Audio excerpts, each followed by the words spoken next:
Hi, my name is Heidi Briscoe. I am a middle school instructor with Utah Online School, and today we are going to be doing a general overview video on how to log into your course. So we will start here with this, our homepage. Our school homepage is utahonline.org, and you can see it written up there, utahonline.org. And you will click in the left-hand corner where it says Login. You will be sent your login information for your student as well as a Learning Coach account so that you'll both have separate logins. It will take you to this page of different platforms that we use. And the one that we're going to be using in middle school is this K-12 platform. So you'll click on that. And today we're going to be using a 6th grade demo account. So it will ask you for your username that you will enter here, and it will ask you for your password. And your computer can set it to save, so it will be easier for you to get on and off. If you save them, you won't have to re-enter. It will remember for you. It will take you to this opening page. This is what the middle school platform will look like for K-12. So those of you who have been students with us before, it looks a little bit different. You can choose a photo that is of your personality type down here in the corner. So maybe you like sunsets or you like, flowers. We can put that there so it can change. You can set it to how you like. So let's just take a look. The first thing that it's going to do generally when you log on is it's going to ask you to set up your time zone. This account has already been set up, so I'm going to show you in a different one the kind of warning you will get. So this is a Learning Coach account, but you'll both get this warning that says your computer time zone does not appear to match your setting. Okay, so it's going to ask you to change your time setting, and there's a link right here that you're going to click. This is the very first step so that your computer and your platform are on the same time zone. So it will take you to another window, and it's going to list a whole bunch of different time zones, and you're just going to select Mountain Time Zone if that's where you're at. And if you are in a different time zone, you can select that. We have students that live all over, and so for here, we're going to select Mountain Time Zone and click Save, and then that will make it so that your computer and your platform are on the same time zone, and that's the very first step it will generally give you when you log in. Okay, so now that we have the time zone set, let's take a look at some of the basic features of this OMS page, the logon page. You can see at the top it says Welcome. On the left you have My Schedule, you have Classes, and you have Announcements. And on the right you have an email button, which we will be using, and your account information is under this one. So this is our 6th grade student. So let's start with My Schedule. We'll take a look at that. Some of these we will go into more depth in other videos. But let's start with My Schedule.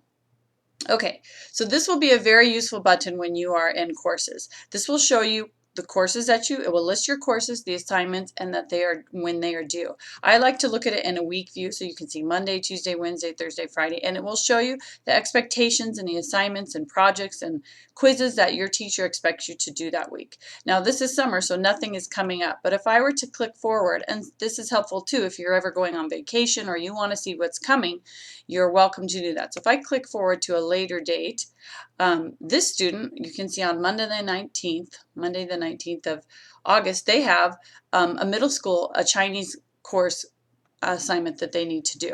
And so you can see each day what the expectation is for that student to do. Okay, so this is called your schedule, and it will list what your teacher expects you to do. The next button we have on the left here is your classes. So this will bring up all the courses that you're in. This one lists several courses because this is a 6th grade demo account, but you can see this one is art, this one is English, this one is language arts. You can find the history one down here with the globe, and calculator is the math class. So you'll have some of these listed here. It's very easy to use. You just will click on the course that you want to enter. It says go to class. And you can see already while I'm hovering it over it, it is showing me a grade. So that's something, and it will tell you the title of the class. So I can click go to class, and it will open up that course for me. Up at the top, there's content listed. This class has 3 units.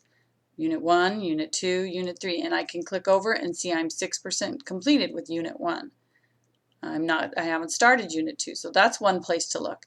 So this is your opening page just for this course. It will also show you the grade and how much progress you have made in the things that you have done, and what will be if anything is overdue. Okay, so this is just the home page. Let's show you a couple other features of this of each course. Each course will look like this, just with a different color and scheme, but they'll each have this. Okay, this is the plan. This is very similar to what we just showed you, where you can see what assignments are due. So this week there's nothing due, but during the school year you will see things that will come up here showing you each week.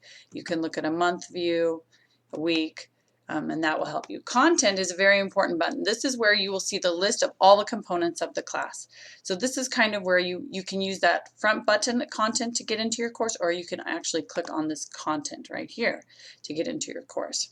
So here's a table of contents, the course materials, and the first unit is the artist eye. And then you can see right here, this unit has 32 subcomponents that you will need to do. So I can click on that and I could start. And like you see here, there's a little check mark showing me that I've already done this assessment, that the student has already done this. And up at the top, I can see they've completed 5%. So this is where you would go to say, okay, this is where I left off, and now I'm on, subcomponent 2, and there's 3 little subparts that I need to finish.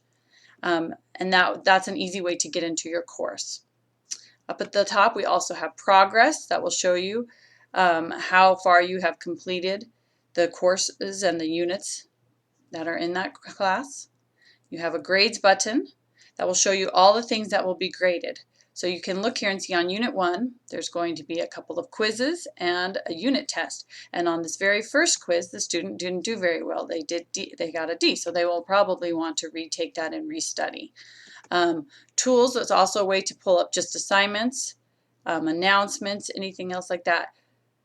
Feedback, I believe that will just offer feedback, course feedback, if you wanted to offer anything there. Up here, this waffle button is very useful because you can click on this little waffle button and pull down to your other courses. So you don't necessarily have to click back home and then go back to your opening page to get to other courses. I could click here and go, okay, time to work on math, and pull it down and pull up on math.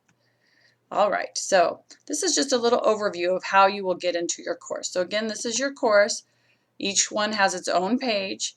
This is, you can get into your course by clicking here, continue, or you can click content there. So that's a great way for you to start. All right, we're going to go back to home by clicking the home button, and it will take us back to our opening page.